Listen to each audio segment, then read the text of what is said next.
Today from the Tampa Convention Center as we continue our special in-depth coverage of election 2022, the race for governor. Governor Ron DeSantis has confirmed that he will be running for re-election next year. No surprise there, of course. But before we know who the governor will face, we need to get through the primary first in August. And the list of Democrats who are running for Florida's top seat, well, that list is growing seemingly by the day and by the week. And to help us put all of this into context today, we're joined live by ABC Action News political analyst, Dr. Susan Macmanus. Doctor, thank you for being with us here today. Pleasure. A lot to talk about. Let's start with the name at the top of the ballot and the incumbent in this race, Governor Ron DeSantis.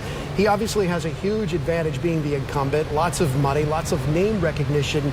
Any potential weaknesses for the governor heading into 22 or a liability in this race? Certainly a downturn in the economy, a major downturn, could be a real problem. But we expect COVID and the economy to remain big issues. If he has any trouble spots, it could be some unforeseen event, and heaven knows a lot can happen between now and November. Or if he continues to get hammered by some of the media as to spending time on what seems to some to be a 2024 election, as opposed to really focusing more at home. But right now, he's in the driver's seat. You read my mind. The governor's in the driving seat. Let's move on to the Democratic candidates, Crist and Nikki Fried.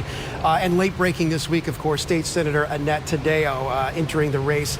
Let's sort this out, because those are three very different candidates with three different very strengths and weaknesses. What do you make? What is your read on the current field of Democrats? Starting with Congressman Crist. His strengths are he's endorsed by a lot of state and local Democratic officials. We're talking about the primary now, who know him well. He's appealing to older voters who are high turnout in a midterm election. A lot of experience. His weakness probably is the fact that he's been a Republican governor and he's been an independent and now a Democrat. And he probably has a little bit more difficulty than some others in reaching younger voters.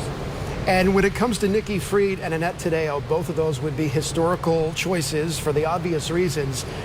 Nikki Fried, it seems, is not shy about throwing a punch in this race. And I'm just wondering, how long can these three candidates be cordial and nice to each other until they start having to define each other and by contrast, defining themselves by perhaps going on the attack? Well, they don't have a lot of time, but let's face it, they're in the same arena when it comes to issues. So what they've got to do is to carve out certain pieces of the Democratic base that they feel that they can appeal to. And if you look back at 2018, Gillum won the nomination without having a lot of the money, but what he did, he worked hard at the grassroots, and he figured, as did the other candidates, all figured with so many candidates in the field, all you got to do is reach 35%, because it's a plurality, to get the nomination. So everyone is calculating which part of the Democratic base they can appeal to. And of course, Taddeo claims that she can appeal most to the Latino vote, which the Democrats haven't done real well with.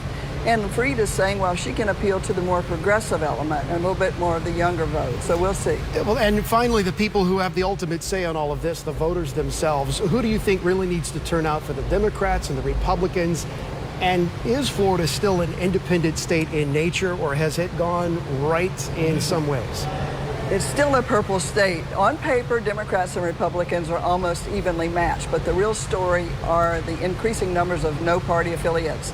And it is typical in midterm elections that it's those independent voters that tend to swing in one direction or another. And right now, with both parties so close, they're looking at keeping their base and then grabbing a whole bunch of those independents. It is early. Anything can happen. Dr. Susan Macmanus will be joining you live again later on in tonight's special coverage. Susan, thank you. We've got much more in-depth coverage on the race for governor throughout the evening.